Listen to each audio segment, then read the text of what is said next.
Episode की शुरुआत में ही थोड़ा सा एजिटेटेड नजर आऊं तो उसके लिए माफ करिएगा, लेकिन पिछले 2-3 दिनों से जो तमाशा चल रहा है उससे एजिटेट होना मेरे ख्याल से थोड़ा सा जायज ही है। जिस तरीके से ये दिल्ली ब्लास्ट को ट्रीट किया जा रहा है मेन स्ट्रीम मीडिया में, जिस तरीके से सूत्रों के हवाले से सारी खबरें आ रही हैं, उसमें और बिहार एग्जिट पोल में कोई फर्क नहीं है। क्योंकि बिहार एग्जिट पोल में जो हो रहा है वही दिल्ली ब्लास्ट केस में भी हो रहा है। ट्रस्ट मी ब्रो, सूत्रों के हवाले से सारी की सारी स्टोरीज चल रही हैं। वहां कोई महागठबंधन को जिता रहा है तो कोई एनडीए को जिता रहा है, और इधर कोई, अगर मैं चाहूं तो सीआईए को भी बोल दूंगा, अर्बन नक्सल ने करवाया ये भी बोल दूंगा, बांग्लादेश ने ये भी करवाया वो बोल दूंगा, पाकिस्तान ने भी करवाया है। हर किस्म का इंफॉर्मेशन अभी चल रहा है। सब अपनी मनगढ़ंत कहानी बता रहे हैं जिससे कम से कम टीआरपी आते रहे, व्यूअरशिप आती रहे। हमने देशभक्त पर पहला एपिसोड जो ब्लास्ट के बाद हुआ वो 24 घंटे रुक कर किया, जिससे हमारे पास कुछ ठोस इंफॉर्मेशन आए, सरकार कुछ इंफॉर्मेशन दे जिसके बेसिस पर हम एपिसोड बनाए। एक छोटा सा प्रेस कॉन्फ्रेंस के अलावा सरकार ने वैसे कोई और डिटेल्स हमें नहीं बताए। अब हम 2 दिन के बाद 72 आवर्स हो चुके हैं ब्लास्ट को, उसके बाद अब दूसरा एपिसोड बना रहे हैं जिससे आपको बेसिक डिटेल्स इन्वेस्टिगेशन के बारे में हम आपको बता दें। लेकिन यहां भी सरकार ने कोई फॉर्मल इंफॉर्मेशन नहीं दिया है, फॉर्मल प्रेस कॉन्फ्रेंस नहीं किया है। उस इंफॉर्मेशन वैक्यूम में अलग अलग किस्म के बेढंग के अभी ये सारे जो फॉर्मूले हैं, ये सारे जो थियरम हैं, वो सब चल रहा है। अल्फा बीटा गामा थीटा जो मन में आ रहा है वो चैनल कर रहा है। मेरे ख्याल से तो अब कुछ ही घंटों में एनआईए, एनडीटीवी वगैरह दूसरे चैनल्स के पास चले जाएगा कि भाई तुम ही हमको बता दो इस केस को कैसे सॉल्व करना है, क्योंकि अभी अगर आप देखो तो रिपोर्टर्स के पास ज्यादा इंफॉर्मेशन है रादर देन एनआईए। इस तरीके से ये तमाशा चल रहा है।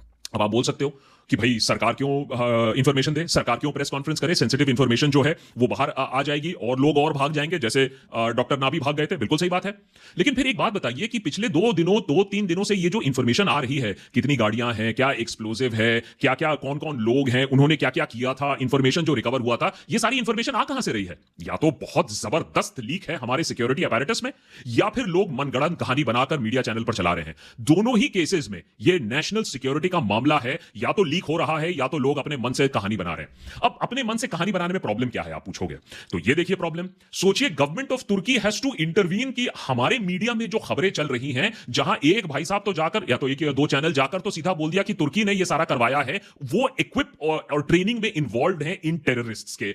जिसके बाद तुर्की ने भी कहा भाई ऐसे काम करते रहोगे तो जो बचे खुचे ताल्लुकात भी हैं, जो रिलेशनशिप है वो भी खत्म हो जाएगा। अगर गवर्नमेंट ऑफ इंडिया ने ऐसा तुर्की के बारे में कहा होता तब मुझे बात समझ में आती, लेकिन यहां मीडिया चैनल्स ही दूसरे देशों के साथ अब संबंध खराब कर रहे हैं। वैसे में भी कुछ ज्यादा अच्छे संबंध तो नहीं रह गए। देशभक्त के आज के एपिसोड में समझने की कोशिश करेंगे कि भाई ये इतना टाइम क्यों लग गया इसको टेरर अटैक डिक्लेयर करने में, इसके पीछे जियोपॉलिटिकल रीजंस क्या है, इन्वेस्टिगेशन अभी तक कहां तक पहुंची है, ठोस हमारे पास इंफॉर्मेशन क्या है, minus all the alpha theta gamma theory को छोड़कर। और इस कंस्पिरेसी को अगर हम टेरर अटैक नहीं बोल रहे, टेरर इंसिडेंट बोल रहे हैं, तो इसके पीछे ग्लोबल जियोपॉलिटिक्स क्या इन्वॉल्व है, कितनी गाड़ियां इन्वॉल्व होनी थी, कितने दिनों से ये कंस्पिरेसी चल रही थी, अकाउंटेबिलिटी कौन लेगा इसके लिए, ये भी एक सवाल आता है। और फाइनली जो टेररिस्ट करना चाहते थे, जो कि देश में दहशत फैलाना चाहते थे, देश को बांटना चाहते थे, वो मंसूबा उनका सक्सेसफुल क्यों हो रहा है और कौन कौन उस मंसूबे को सक्सेसफुल कर रहा है, उस पर भी डिस्कशन करेंगे। लेकिन सबसे पहले ये समझ लेते हैं कि इस सबसे बड़ी प्रॉब्लम क्या आ रही है इस पूरे केस में। देखिए किस तरीके से सरकार ने फाइनली 2 दिनों के बाद जाकर इस पूरे टेरर इंसिडेंट को, मैंने इस इंसिडेंट को टेरर बताया लेकिन टेरर अटैक नहीं बताया। एंड आई कोट सीसीएस क्या कहता है, सरकार ने मिलकर जब ये प्रेस नोट जारी किया, terrorist incident perpetrated by anti-national forces। अब आपको लगे इसमें गलत क्या है, ये अगर आप पहलगाम के बाद वाला जो स्टेटमेंट देखो उससे कंपेयर करो तो मैं आपको बताता हूं इसमें डिफरेंस क्या दिख रहा है आपको।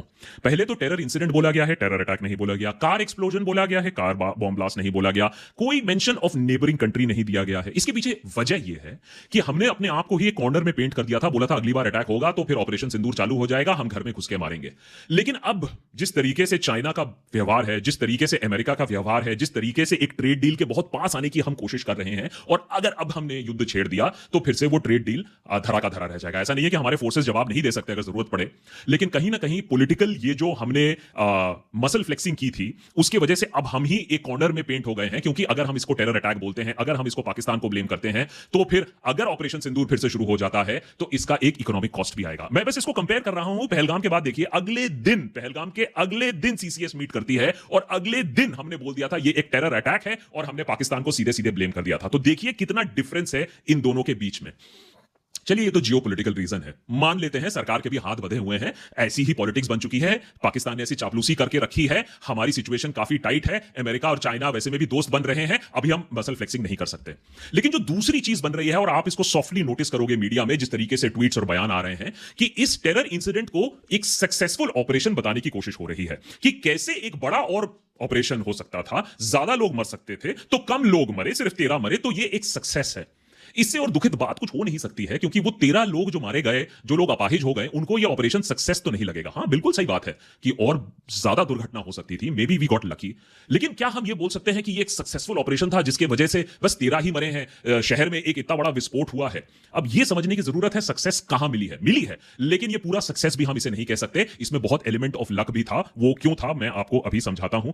और उसके बाद अगर लक को छोड़कर अगर अकाउंटेबिलिटी की बात करें और गद्दारी की बात करें, तो उसके बारे में भी हम आपको बताएंगे कि देश में असली गद्दार कौन है, क्योंकि जो असली गद्दार हैं उनके बारे में, उनके प्रोफेशन के बारे में आप सुनोगे तो शायद आप भी हिल जाओगे। लेकिन पहले इन्वेस्टिगेशन के बारे में थोड़ा सा बात कर लेते हैं, क्योंकि पिछले 2 दिनों में और भी ज्यादा खबरें डेफिनेटली सामने आई हैं। एक डेफिनेट क्लियर खबर अब हमारे सामने आ गई है, डॉक्टर उमर नाबी, जिनके बारे में हमने अपने पिछले एपिसोड में भी बात किया था कि वही गाड़ी चला रहे थे, वो सस्पेक्टेड था। अब ये बात कंफर्म हो चुकी है कि doctor Umar Nabi was the person driving the i20, क्योंकि उनका एक पैर कहा जा रहा है स्टीयरिंग कॉलम के नीचे फंस गया था, ऑल्दो उनके बॉडी के चीथड़े हो गए थे, क्योंकि ब्लास्ट इतना ज्यादा इंपैक्टफुल था, सिलेंडर ब्लास्ट नहीं था, एलपीजी सीएनजी ब्लास्ट नहीं था ये। उनका बॉडी का जो उनके अवशेष मिले उसमें से डीएनए सैंपलिंग करके अपने फैमिली मेंबर्स के साथ ये बात तो साफ हो चुकी है कि इट वाज हिम। गाड़ी जा कहां रही थी? क्योंकि हमने आपको डिटेल में बताया था कि किस तरीके से फरीदाबाद बदरपुर बॉर्डर के थ्रू आकर सेंट्रल दिल्ली में गाड़ी चक्कर काट कर फिर रेड फोर्ट के पास रुक कर फिर जब गाड़ी निकलती है तब ब्लास्ट होता है। अब बात धीरे धीरे ये तो क्लियर हो रही है कि ये कोई प्लान्ड अटैक नहीं था, ये एक मोमेंट ऑफ पैनिक जरूर था। अब इसको भी अलग अलग किस्म से बोला जा रहा है कि ये एक्सीडेंटल ब्लास्ट था, लेकिन अगर आप पिछला एपिसोड देखो जहां हमने अमोनियम नाइट्रेट के बारे में समझाया था, फ्यूल ऑयल के साथ मिलाकर अमोनियम नाइट्रेट कैसा एक एक्सप्लोसिव पदार्थ बन जाता है, लेकिन डेटोनेटर के बिना भी ये काम नहीं कर सकता है। तो या तो डेटोनेटर सही तरीके से इंस्टॉल्ड नहीं था, ऑब्वियस ही बात है कि ये बॉम्ब फुली प्रिपेयर्ड नहीं था, क्योंकि ऐसे बॉम्ब में आप श्रैपनेल, मेटल पीसेस, बॉल बेयरिंग लगाते हो जिससे क्षति और हो। आप सोचिए 300 मीटर दूर किसी का हाथ मिलता है तो बॉम्ब की ये इंपैक्ट कितनी ज्यादा थी। ऑल्दो अमोनियम नाइट्रेट तो फर्टिलाइजर में इस्तेमाल होता है, लेकिन जब आप उसे फ्यूल ऑयल के साथ मिला देते हो तो फिर वो एक पोटेंट बॉम्ब भी बन जाता है। तो कहीं ना कहीं ये बात तो अब क्लियर आ रही है कि पैनिक रन था, क्लैरिटी नहीं थी, और ये इसको ब्लास्ट कराया गया है as a moment of panic. अब जानबूझ के हुआ है या एक्सीडेंटल हुआ है, ये अभी भी छानबीन की बात है।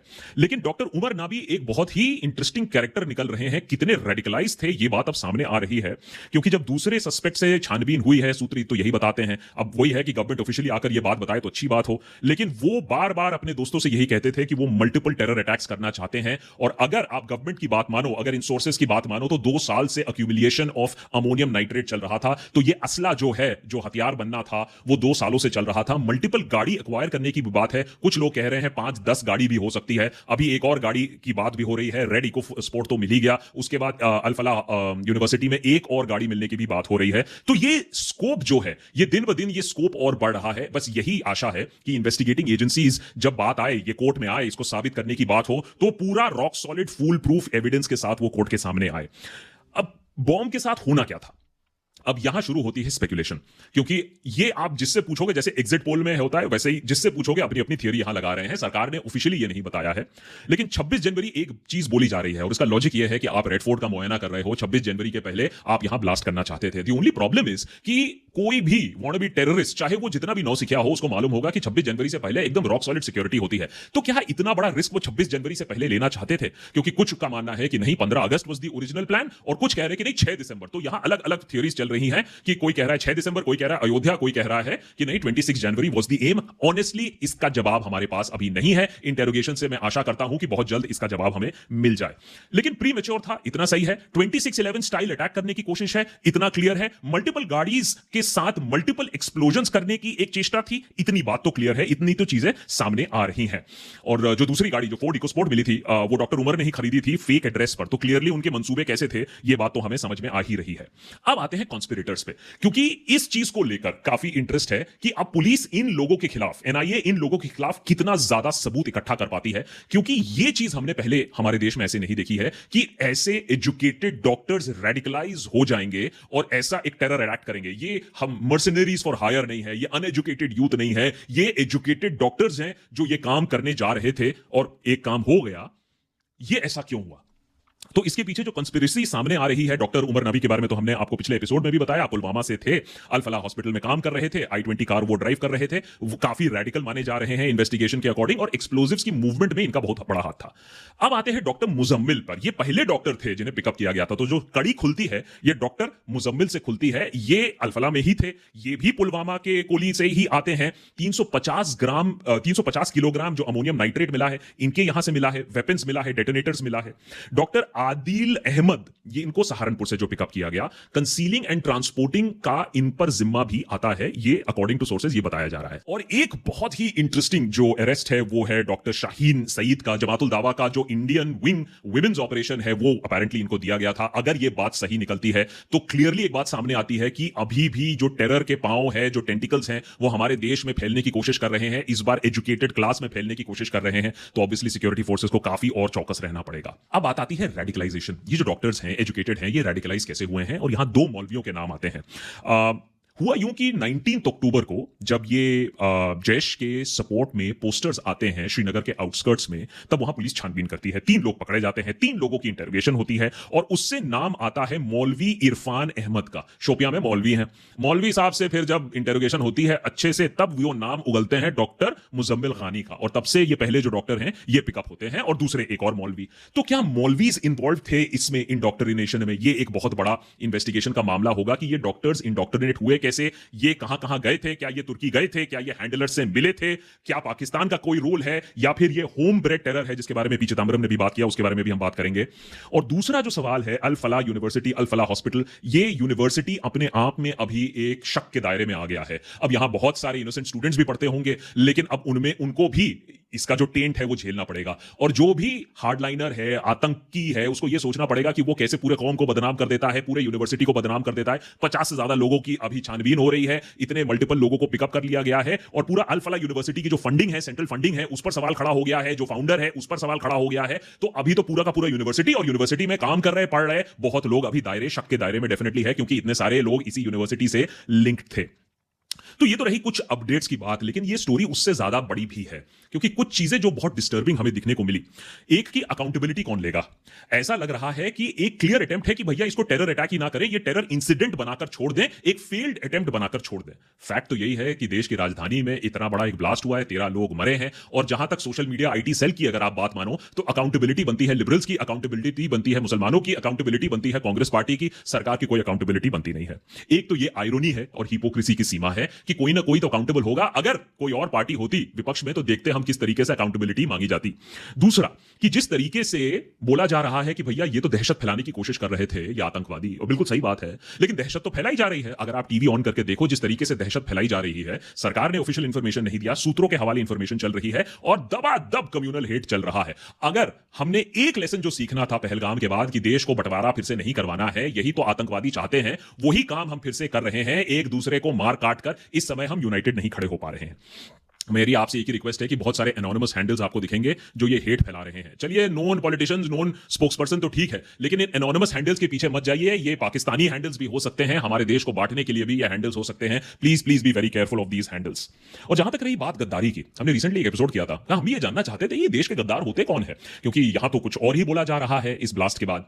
आपको देखकर, सुनकर, जांच कर हैरानी होगी कि जब हमने ट्रेस किया पिछले 5 सालों में कि भैया देश के साथ गद्दारी किसने की, इंफॉर्मेशन किसने लीक किया, देश के लोगों को मारने में किसने मदद की, तो आर्मी से लेकर, डॉक्टर से लेकर, इंजीनियर से लेकर, साइंटिस्ट से लेकर, बहुत सारे पॉलिटिशियन से लेकर नाम सामने आए। एपिसोड देख लीजिएगा, समझ में आ जाएगा आपको भी कि गद्दारी होती कौन है और गद्दार हो कौन सकते हैं। किसी भी कौम से हो सकते हैं, किसी भी प्रोफेशन से गद्दार निकल सकते हैं। तो इसको अपने नैरो माइंड से मत देखिएगा। गद्दारी देश के साथ बहुत लोग बहुत किस्म से कर चुके हैं, हमें सबसे सतर्क रहने की जरूरत है।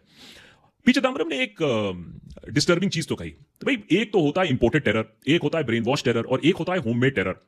हमारे देश में बिगिनिंग से ही एक होममेड टेरर का एक प्रकोप चलता आया है। पहले वो बाहर से इन्फ्लुएंस हो रहा था, और अब शायद इंटरनल ही हो। अगर ये होममेड टेरर का जो प्रोस्पेक्ट है, अगर हम ये साबित नहीं कर पाते हैं कि ये बाहर से टेरर है और होममेड है, तो ये हमारे लिए काफी चिंताजनक बात है। और हमें सोचना पड़ेगा कि इंटरनली हम ऐसे कितने ज्यादा रेडिकलाइज क्यों होने दे रहे हैं लोगों को, और अगर लोग रेडिकलाइज हो भी रहे हैं तो हमें पता क्यों नहीं चल रहा है। इसका मतलब है जो लोग इन द नो थे, ऐसा तो नहीं है कि वो वैक्यूम में ऑपरेट कर रहे थे, माने जो लोग जानते भी थे वो भी सामने नहीं आए। हमारे पास ना इन्फॉर्मर्स थे, ना वेलविशर्स थे, ना people who want the right thing थे। तो कहीं ना कहीं हमें भी अपनी इंटेलिजेंस एजेंसीज को, ह्यूमन इंटेलिजेंस को, और हमें भी एक हाथ बढ़ाना पड़ेगा। इसको कहते हैं the rose and the gun solution. एक तरफ से आप दोस्ती भी दिखाइए और दूसरी तरफ से जहां जरूरत पड़े आप बल भी दिखाइए। लेकिन आप अगर सोच रहे हो देश को एकजुट रखोगे और टेररिज्म को एट बे रखोगे सिर्फ बल से, वो ना होने वाला है। दुनिया के बड़े बड़े कंट्रीज बल दिखाने की कोशिश कर चुके हैं। The fact of the matter is 3 दिन हो चुके हैं, अभी भी क्लैरिटी नहीं है, इंफॉर्मेशन वैक्यूम है, उसके अंदर दबादब अपनी कंस्पिरेसी थियरीज चल रही है। एक तरफ एग्जिट पोल्स की कंस्पिरेसी और अपनी थियरीज चल रही हैं, और दूसरी तरफ एक टेरर एस्पेक्ट की। हम एग्जिट पोल तो मस्ती में देखकर पॉपकॉर्न के साथ खाकर कल तक भुला भी देंगे, लेकिन कम से कम जहां तक देश की नेशनल सिक्योरिटी की बात है, या तो सरकार बोले ये सारी खबरें गलत हैं, इनको मत सुनो, या तो सरकार बोले हाँ भैया हमारे यहां से लीक हो रही है, ये सारी जो लीक हो रही है खबरें बिल्कुल सही है। आपसे ये रिक्वेस्ट है कि प्लीज जो भी आप देख रहे हो, take it with a pinch of salt. अभी इन्वेस्टिगेशन बहुत बेसिक फेज पर है, हमें सिर्फ बेसिक कुछ लोगों का नाम मालूम है, बेसिक एक्शन पॉइंट्स हमें मालूम है, अभी बहुत कुछ और ढूंढना बाकी है, सच अभी बाहर निकलना अभी भी बाकी है। और जहां तक डिविसिव फोर्सेस की बात है, please don't fall prey to it, that is exactly what the terrorists want. थोड़ा सा हमें भी और रिस्पांसिबल होने की जरूरत है। मेनी थैंक्स फॉर वॉचिंग, जय Hind, more episodes coming up.